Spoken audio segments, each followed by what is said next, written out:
Bueno, primero que todo, un agradecimiento a NACAE por invitarme a compartir estas ideas con ustedes, ¿no?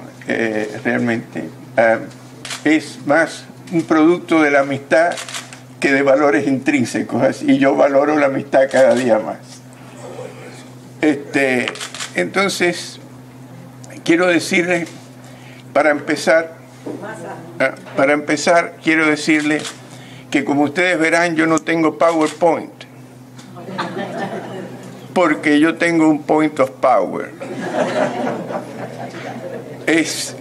Y tengo un point of power que quiero compartir con ustedes, a pesar de que puedo decir que no es mío, porque si hubieran tenido que esperar por mí para que estas ideas estuvieran en pleno, estaríamos viviendo en la Edad Media. Así que, y quiero empezar con creo que voy a tratar de lo que es, diría Ortega, el tema de nuestro tiempo. Pero antes de eso quiero hacer una reflexión de Séneca, que dijo: para el que no sabe dónde va, no hay viento favorable.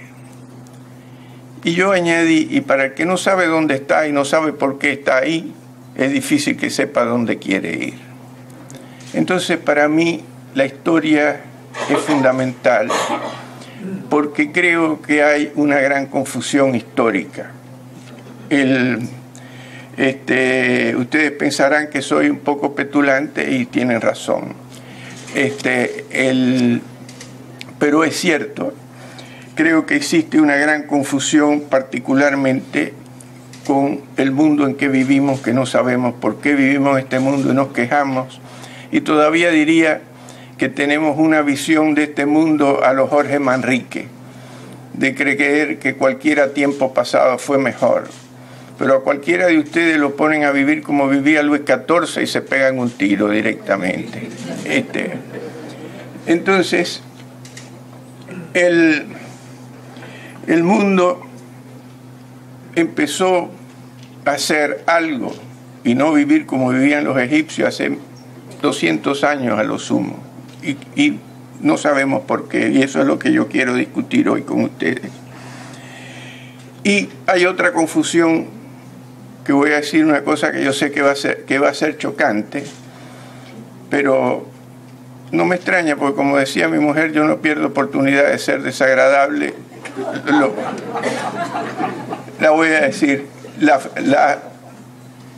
La civilización occidental es un mito con el cual hemos vivido y convivido,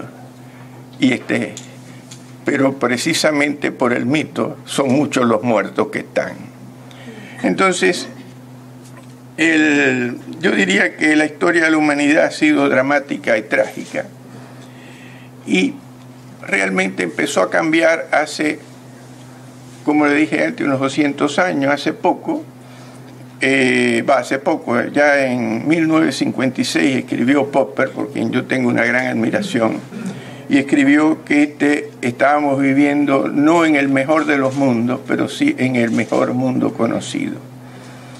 A esto le refutó Bertrand Russell, y le dijo que sí, que se había avanzado en la ciencia, pero no en la moral. Y Popper le contesta, dice: mire, somos buenos y quizás demasiado buenos, pero también algo estúpidos. Y esa confluencia entre la bondad y la estupidez es lo que está en la base de los problemas que tenemos. Y yo creo que hay algo, porque muchas veces tenemos una teoría de las conspiraciones, y yo creo que se hacen muchas más cosas en este mundo por estupidez, que yo la defino no como la falta de inteligencia, sino la diferencia entre la inteligencia que uno tiene y la que uno se cree tener. Entonces, el primero que se dio cuenta de este fenómeno histórico es un señor por el cual yo no tengo ninguna admiración, que se llamó Karl Marx. Y Karl Marx, en el Manifiesto Comunista dice: la burguesía, por la cual él sentía un gran aborrecimiento, ¿no? La burguesía en solo 100 años de dominio ha creado más riquezas y más fuerzas productivas que todas las generaciones anteriores juntas. Y tenía razón, y esto lo demostró más recientemente Simon Kuznets en un libro que se llama Modern Economic Growth, o sea, el moderno crecimiento económico, donde dice: si el mundo hubiese crecido, si el per cápita del mundo hubiera crecido al 15% por década, que es más o menos 1,4 por año, si le damos para atrás, y él estaba hablando más o menos en 1960, si le damos para atrás 300 años, habría un ingreso per cápita de un 66% de los ingresos de los más altos que habían en el mundo. Y ya con un 20% de ese ingreso no sería posible vivir. Por lo tanto, lo cierto es que el mundo, a pesar de que nosotros creemos que hemos avanzado y que gracias a la civilización judeo-cristiana y la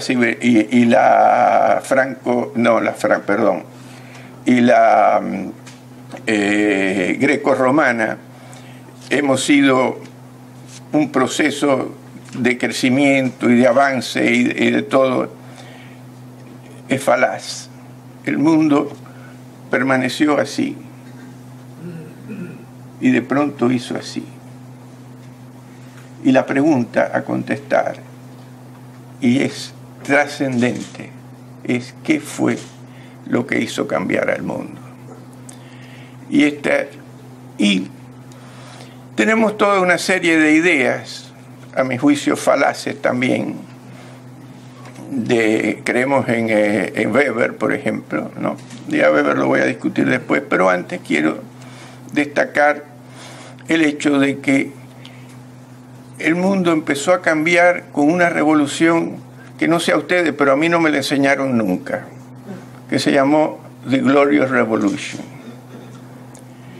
Sin embargo, a todos nos enseñaron como una revolución fantástica el crimen histórico de la Revolución Francesa. No, tanto que Lenin llegó a decir que los bolcheviques eran los jacobinos del siglo XX.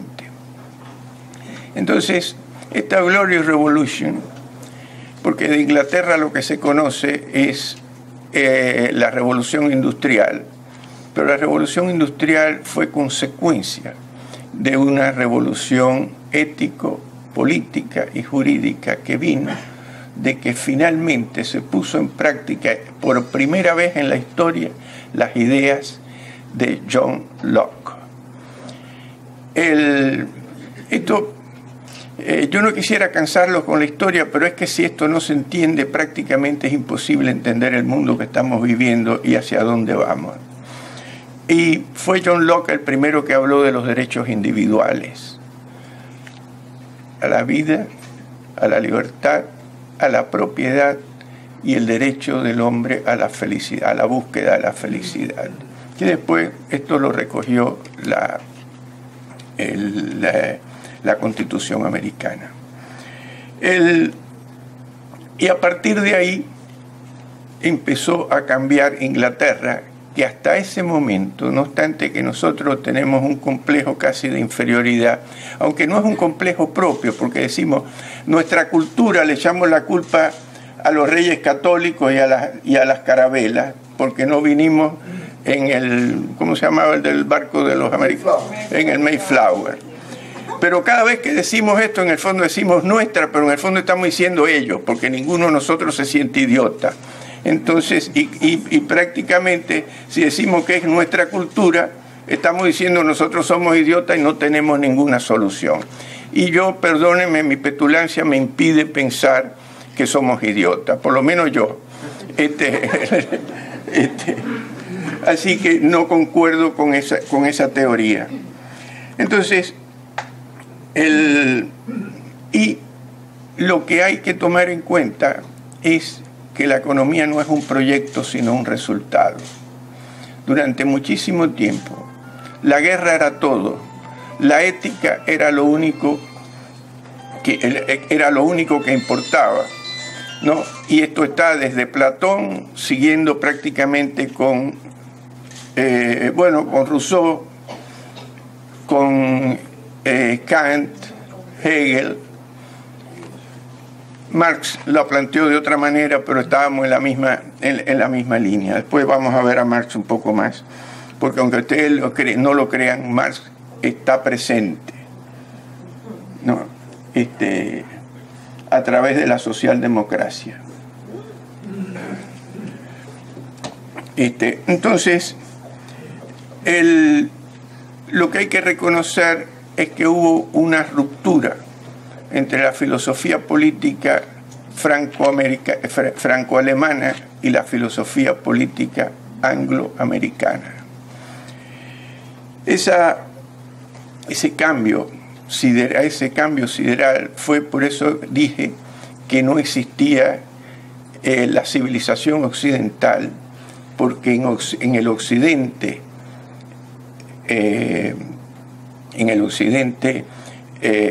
histórico y geográfico se dieron las dos filosofías políticas más antitéticas. La libertad, que vino del lado del pensamiento angloamericano, que fue fundamentalmente anglo primero, porque los primeros que lo pensaron fueron Locke, Hume, Adam Smith, Ferguson, y la filosofía política franco-germánica, que ahora ya hasta el señor François Rebel, sin haberme leído a mí, fíjense ustedes, y dijo que los europeos habían sido los creadores del totalitarismo. Dice, el totalitarismo es esa moderna teoría que los europeos le han regalado al mundo, más o menos dijo. Y se tienen que acordar de que pusieron al mundo al borde del apocalipsis dos veces en el siglo XX, y que fueron los creadores de los sistemas políticos más criminales del mundo. Y como digo yo siempre, en América Latina hacemos estupideces, de los crímenes se encargaron los europeos. Perdón. Entonces, acá hay un principio fundamental que Marx lo tergiversa, porque cuando habla del capitalismo, le pone capitalismo para descalificar éticamente al sistema que él mismo había reconocido que había producido riqueza por primera vez en la historia, ¿no? Y entonces le pone capitalismo y lo denigra en función de la teoría de la explotación, que es una falacia, y en función de la teoría de la alienación, que es otra falacia que se puso de moda en algún momento allá por las décadas del 50, el 60. No, por suerte ya la gente ya no está alienada, está... Entonces, y entonces hay un hecho que para mí es trascendente, que fue también que hay que tomar en cuenta, que los ingleses no eran libres. Hay que leer a David Hume, porque tenemos la idea otra vez de que los anglosajones, porque son anglosajones o porque son protestantes, fueron los que crearon este sistema, que indudablemente tengo una admiración profunda, porque si no fuera por los Estados Unidos seríamos nazis o comunistas. Y esto es algo que se ha olvidado en el mundo, y creo a veces que lo han olvidado hasta los propios americanos, ¿no? Entonces, pero insisto que es el sistema, porque como dijo Tocqueville, tales son más fuertes los vicios del sistema que la virtud de los que lo practican. Y acá se puso de moda ahora un criterio del excepcionalismo de los Estados Unidos. Sí, son excepcionales en el sistema. Porque cuando llegaron acá los Pilgrim, primero que todo, ¿por qué se fueron de Inglaterra? Si había libertad y los anglosajones eran un fenómeno, ¿para qué se tuvieron que tomar el Mayflower? ¿No? Una pregunta. Y la verdad es que no había libertad en Inglaterra, y esto está descrito por David Hume en su historia de Inglaterra claramente, donde dice, con todas sus letras, en tiempos de los Tudor, los ingleses estaban tan sometidos que admiraban la opresión y que se ejercía, la opresión y la falta de libertad que se ejercía sobre ellos y a su costa. Y también dice, y si hubiéramos seguido siendo con el sistema que teníamos durante Isabel I,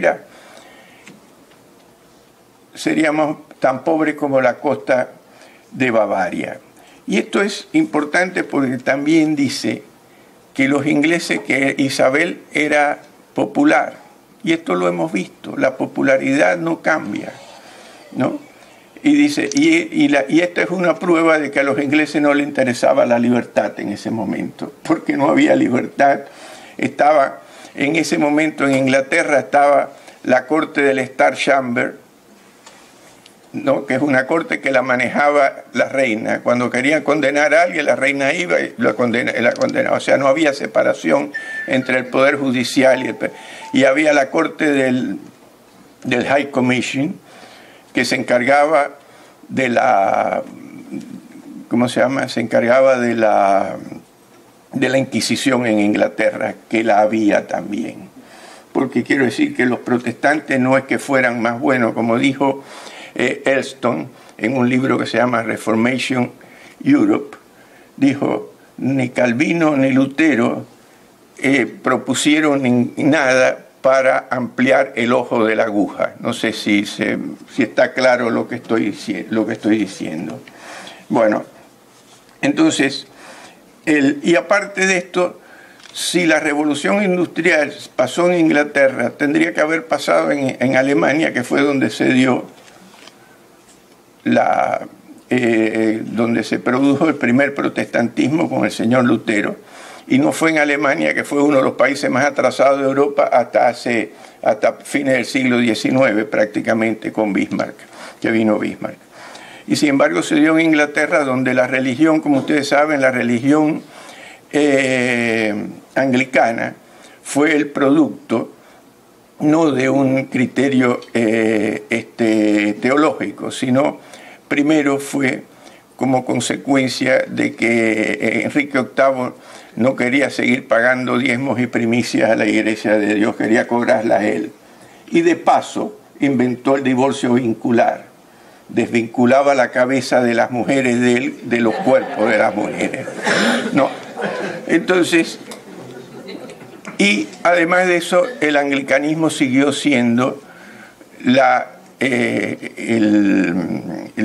religión obligatoria, no había libertad religiosa, y por eso cuando vino Cromwell hizo lo mismo pero con lo otro, porque también mucha gente ha confundido la Glorious Revolution con la revolución de Cromwell, que como dice Hume también, por quien yo tengo el mayor respeto y que creo que ha tenido una influencia enorme en el pensamiento americano, que no lo citaron, dice: nunca se había visto más destrozos hechos por alguien que supuestamente estaba en la lucha por la libertad, y por eso dijo también algo así: cuidado con esa gente que está dispuesta a morir por sus ideales, porque generalmente matan. No, el individuo estaba muy... Y quiero rescatar el otro aspecto del pensamiento de Hume que influenció a los Estados Unidos, a pesar de que ninguno lo citó, porque Hume era agnóstico, y eso era un pecado mortal político en su época. Entonces, él dijo,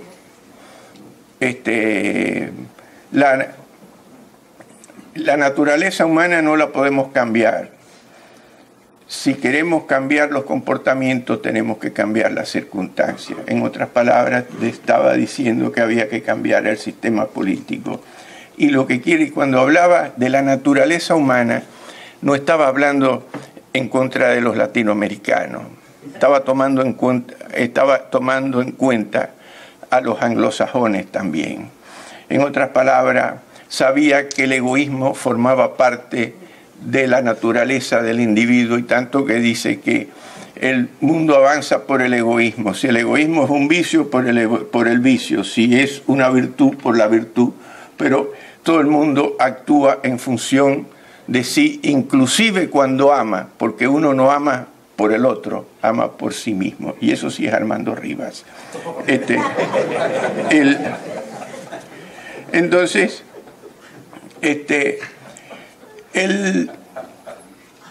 todos estos antecedentes los estoy poniendo porque los americanos siguieron este pensamiento y lo empezaron a partir de 1787.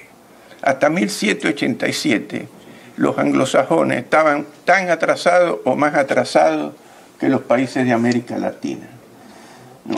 Y conseguir hacer la Constitución, les recomiendo que lean un libro que se llama The Miracle of Philadelphia, ¿no?, donde dice Catherine Drinker Bowen, donde explicita todos los problemas que tuvieron los americanos para hacer la Constitución de 1787. Y les quiero leer algo que dice Madison. Dice: los legisladores estaduales se han convertido en una babel de mentes estrechas de intereses parroquiales. Sus miembros son hombres de intereses egoístas y de comprensión limitada que promulgan leyes injustas, y todo ello impunemente, ya que no había limitación alguna para una visión de bien público o en lo que ello pudiera consistir. No estaba hablando de los latinoamericanos, eran todos anglosajones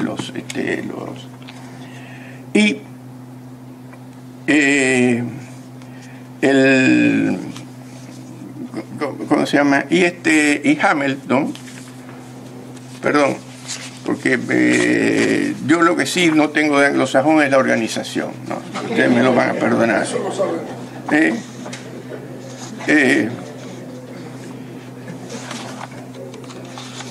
Dice Hamilton: podemos decir con propiedad que hemos alcanzado el último estado de una humillación nacional. Hay escasamente alguna cosa que pueda herir o degradar el carácter o la independencia de una nación que nosotros no experimentemos. Estaba hablando de los anglosajones en los Estados Unidos. Quiero decir que yo quiero tomar esto porque creo que es importante, porque si llegamos a la conclusión de que porque son anglosajones, entonces aquí estamos perdiendo el tiempo. No tenemos solución de ninguna clase, y yo soy un optimista impenitente, a pesar de que los hechos hasta ahora casi parecería ser que no es verdad. Pero yo les voy a contar que cuando la Argentina aceptó el sistema americano, en 50 años convirtió uno de los países más pobres de América, que tenía 1 millón de habitantes, con un 80% analfabeto, en el 7º país más rico del mundo, que era con 7 millones de habitantes y 25% analfabetismo. Lamentablemente esto los argentinos ahora no lo saben, porque están en manos de Maradona, más o menos. Y claro, es un problema que en una época se pensaba con la cabeza en la Argentina y ahora es con los pies. Bueno, entonces, y indudablemente que Madison estaba influenciado por Hume cuando dijo cuando estableció, porque dice Hume, si los hombres fueran generosos y la naturaleza pródiga, la justicia no tendría razón de ser. ¿Y qué dice Madison? Si los hombres fueran ángeles, no haría falta el gobierno. Si fueran a ser gobernados por ángeles no haría falta ningún control al gobierno. Pero ¿qué es? Y esto es lo que es fundamental. El gobierno, no el Estado, el gobierno es una administración de hombres sobre hombres.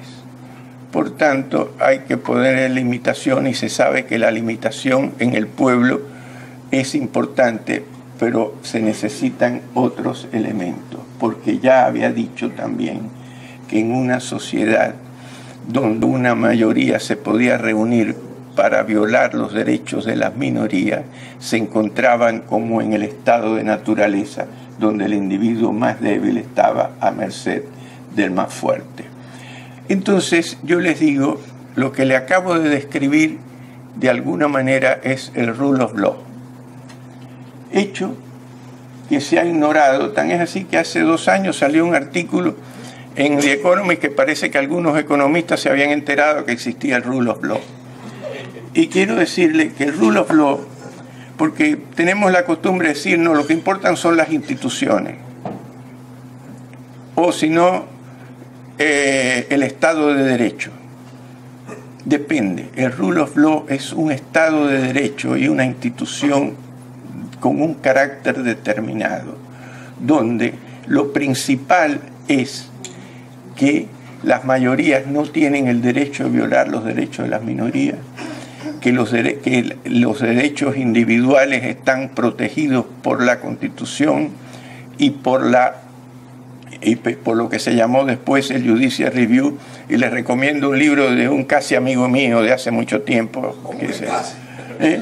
Sí, porque a él no le gusta ser amigo mío, ¿qué quiere que le haga? Hay mucha gente que le pasa eso. Pero no le ha quedado más remedio. Así que, bueno, entonces, que es el Judicial Review, y esta es lo que cambió la historia, es decir, y nosotros cometemos el error de discutir con la izquierda economía, cuando lo que tenemos que discutir es ética y política. Y entonces la izquierda, ya la nomenclatura viene mal parida. Cuando usted dice que usted es de derecha, usted es un mal parido, que está a favor de los ricos y en contra de los pobres. Y yo digo, yo no soy de derecha, yo defiendo los derechos. Esta es la idea fundamental que tenemos que tener en cuenta. Y para eso tenemos que tener limitación del poder político, ¿no? Y el respeto por las minorías, que se llama la propiedad privada, porque otra de las cosas que estamos viviendo en este momento, cuando digo los peligros del momento, es que el marxismo está presente. ¿A través de quién? De la socialdemocracia. ¿Qué es la socialdemocracia?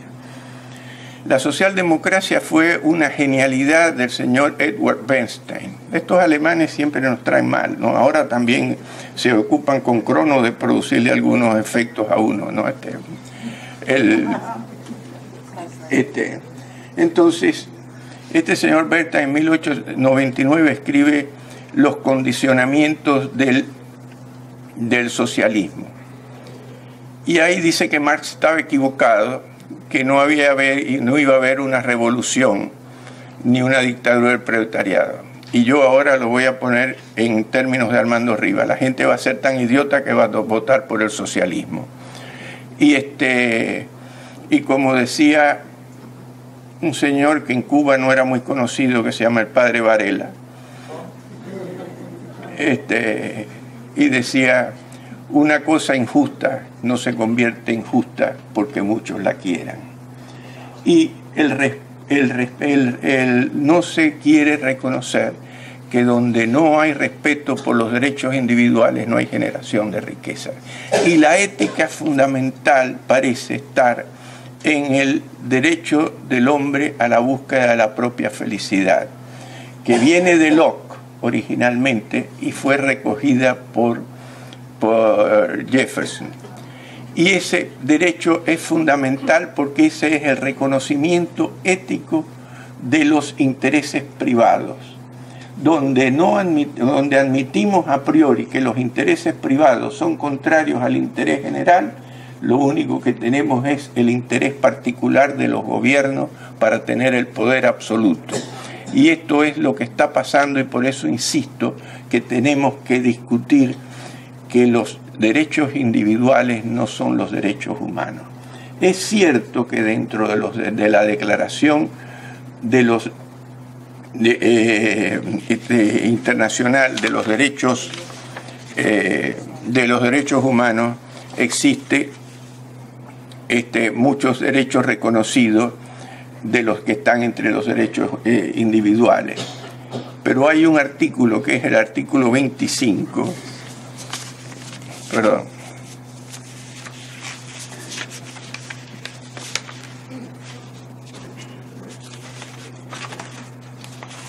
¿qué dice? Dice el artículo 25, dice: toda persona tiene derecho a un nivel de vida adecuado que le asegure, así como a su familia, la salud y el bienestar, y en especial la alimentación, el vestido, la vivienda, la asistencia médica y los servicios sociales necesarios. Tiene asimismo derecho a los seguros en caso de desempleo, enfermedad, invalidez. Bueno, en otras palabras, tengo la impresión de que a Adán lo engañaron. Le dijeron, no, que tenía que ganar el pan con el sudor de su frente. No sabía que la podía ganar con el sudor de la frente de los demás. Y esto es lo que está pasando en Europa. Y lamentablemente el riesgo que estamos corriendo es que la izquierda tiene esa habilidad de hacer creer que la crisis americana ha sido producto del capitalismo. Que quiero decirle que en Europa enseñan a los chicos en Francia y en Alemania que el capitalismo es criminal, es neoliberal y es americano, ¿no? Porque tenemos que entender que los europeos no les gustan los americanos, ¿no? Y nunca han creído en el sistema. Lo inventaron no, cuando hicieron la Unión Europea, los que se reunieron originalmente con moneda a la cabeza, trataron de hacer una especie de país semejante a los Estados Unidos. Pero como dice Paul Johnson, con el tiempo, paulatinamente, lo fueron desconociendo. Y la verdad es que Europa hoy tiene un gasto público que está arriba del 50% del Producto Bruto. Y eso es inmanejable porque cada día hay más gente que vive sin trabajar y cada vez menos gente que quiere trabajar para que vivan los demás. Este es un pequeño detalle. Y esta es la situación que están. Mientras que en los Estados Unidos, de acuerdo con mi teoría, la crisis fue un invento de la demagogia del señor Carter, cuando dijo que todos los americanos tenían derecho a tener una casa, o estaba con el artículo 25, ¿no? Y entonces, por supuesto, empezó porque, como escribe Minsky, ¿no?, el sistema financiero es proclive a la especulación. ¿Y qué es la especulación pura? Cuando uno compra bienes no para usarlos, sino para revenderlos, y compra acciones no por la renta, sino para revenderlas también, ¿no? Entonces, ¿y qué pasó?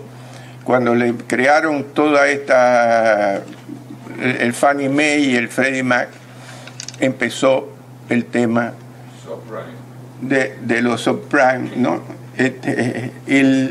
Y porque obligaban a estos a prestarle a gente que tenía el ingreso del 60% menor que el promedio de la zona. Entonces, lógicamente, se produjo.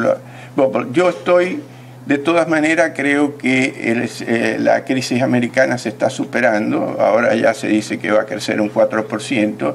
La europea tengo mis dudas, porque otro que también escribe cosas sin leerme a mí, le aseguro que dijo lo mismo, fue Guy Sorman. Y escribió: la crisis europea no es económica ni financiera, es ideológica. Y como que todos piensan lo mismo, es muy difícil que salgan de ella. Esta es la situación. Y esta es la preocupación que tengo, es que además de esto, en los propios Estados Unidos, me parece como que se han olvidado de los principios de los Founding Fathers, no en el manejo de la crisis, que creo que han hecho bien, porque yo creo que la teoría monetaria hay que adaptarla a la realidad del momento. La teoría monetaria se hizo en gran medida cuando el gasto público no era más del 10, el 15% del Producto Bruto. Cuando el gasto público llega al 50 o 40 y pico % del Producto Bruto, querer parar la inflación con control monetario, lo único que hace es destrozar al sector privado. Y esto también lo escribió, sin leerme, el señor George Gilder en un libro que se llama Riqueza y Pobreza. Entonces, yo insisto que estamos un tanto confundidos porque aparte de eso no conocemos qué está pasando en la China. Si en la China fueran comunistas, como dicen, no estarían creciendo al 10% por año. Porque Europa, con el socialismo, ¿sabe cuánto crecía en los últimos 10 años? Al 1, 1,5%, a lo sumo el 2%. Y aparte de eso tenían un desempleo que era el doble del de los Estados Unidos en todo ese periodo. No. Entonces, yo creo que los chinos han aprendido algo de David Hume también, que dijo que la riqueza de tu vecino no te perjudica, sino que al contrario te beneficia, porque nada puedes hacer con un vecino que es paupérrimo. Y entonces, esto lo dijo David Hume, y los chinos parece que han aprendido y se han olvidado lo usan a Marx, pero no lo practican. En Europa no lo usan, pero lo practican. No.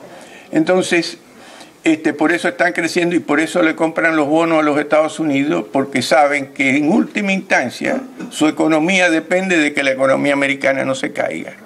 Porque donde se caiga la economía americana se cae y por eso todo este asunto de que el dólar iba a ser sustituido, no sé cuándo. No, así que pero entonces lo que quiero destacar es la importancia del sistema por encima de las personas. La otra ejemplo que tenemos fue Cuba. Voy a decir otra vez algo desagradable. Éramos ignorantes, pero no éramos ideólogos. Y como que no éramos ideólogos, Cuba en esos 50 años cuando llegó este señor, tenía el estándar de vida más alto de América Latina. Esto está en las cifras de las Naciones Unidas, si lo quieren leer. Además, que nosotros nos creíamos también un fenómeno, ¿no? Los argentinos creen que son ellos, pero no.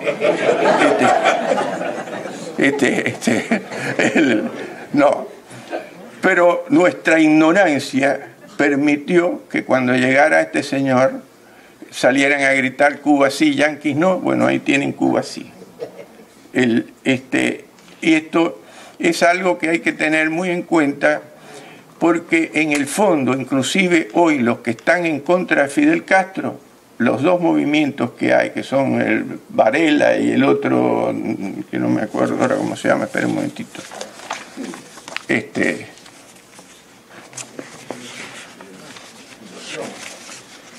Todo, creo que es...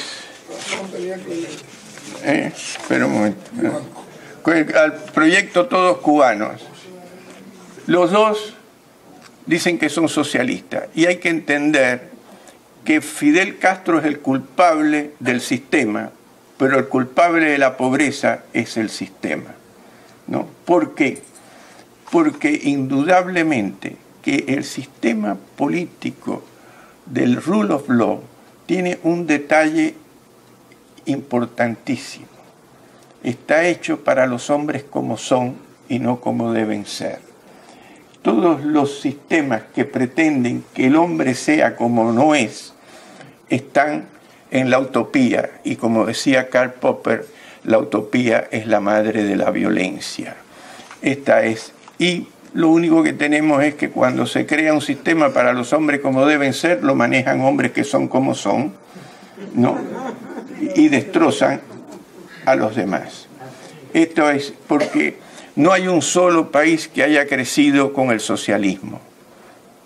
Europa creció después de la Segunda Guerra Mundial, entre otras cosas porque los americanos también, en una excepcionalidad, el único país que gana una guerra y a los vencidos, en lugar de pedirle reparaciones, les repara la economía, fueron los Estados Unidos de América. Y no digo porque los americanos son buenos, tuvieron la inteligencia de darse cuenta precisamente de lo que dijo Hume. Tener a Europa destruida no le beneficiaba a ellos tampoco. Así que no, pero estas son cosas que hay que...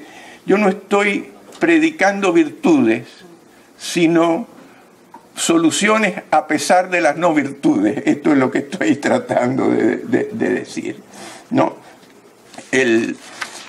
Las virtudes son para ir al cielo, no sé, pero para estar en la tierra tenemos que tomar en cuenta que los virtuosos son muy pocos. Yo no estoy entre ellos, digo.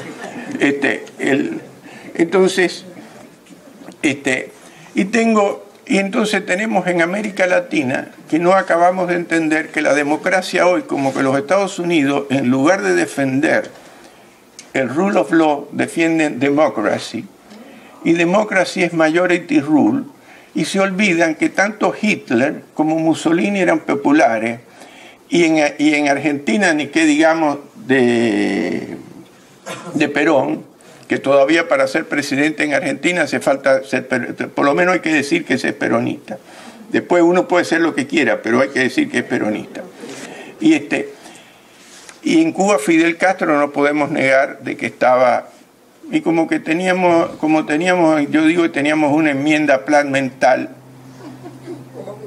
decíamos, no, creen que los americanos van a permitir un sistema comunista 90 millas, pero lo que no sabíamos es que iba a venir Kennedy.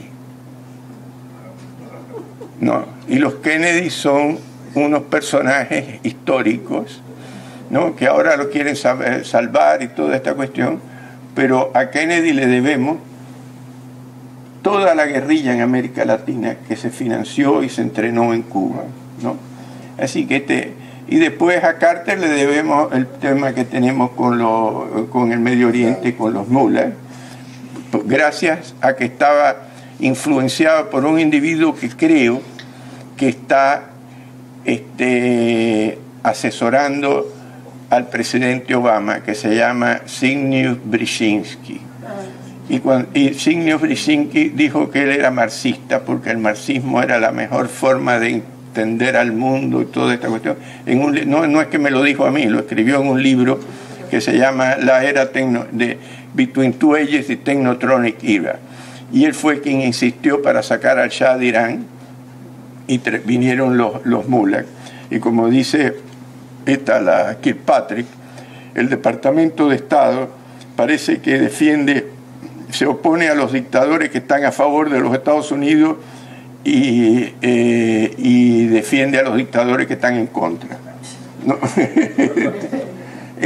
Bueno, y América Latina está en este momento en una problemática porque el socialismo, que yo le llamo con perdón de mi amigo Beato, el socialismo yo le digo que es la denominación que le dio el iluminismo a la demagogia. Si uno lee, no le voy a leer a Aristóteles porque no tengo demasiado tiempo, me dijeron que tenía que hablar poco,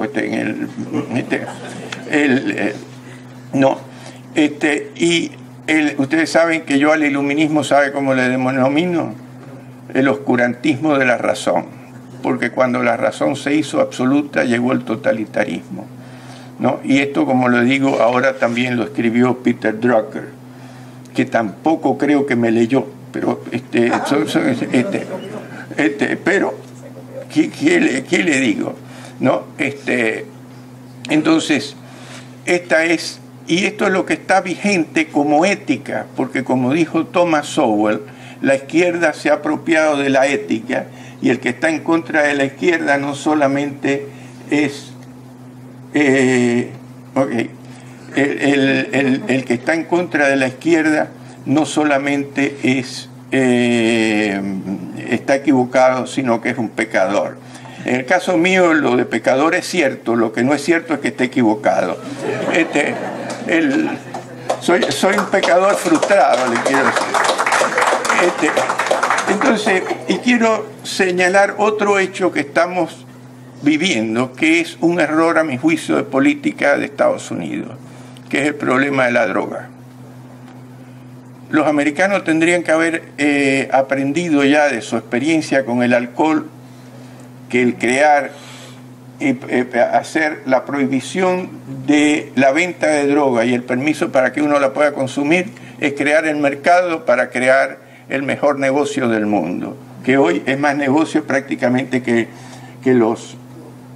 Y hoy la droga representa no solamente un problema dijéramos delictuoso, sino político, porque compran los gobiernos, compran a las guerrillas, están ligados con todo, cualquier cosa está bien. Y creo que ese es un error de política de los Estados Unidos, porque si bien, insisto, admiro a este país, ¿no?, al que le debemos la libertad en el mundo, eso no quiere decir que no hayan cometido errores humanos, porque errar humano es en su política exterior, como lo hicieron con Cuba, entregar a Cuba a la órbita soviética y irse a pelear a Vietnam. Me parece casi una aberración, ¿no?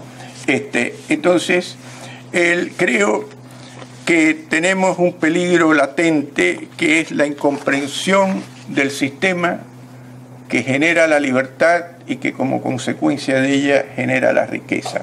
La dádiva lo único que hace es generar la riqueza de los que dan, no de los que reciben. Señores, me dijeron que ya había hablado más de la cuenta, así que aquí.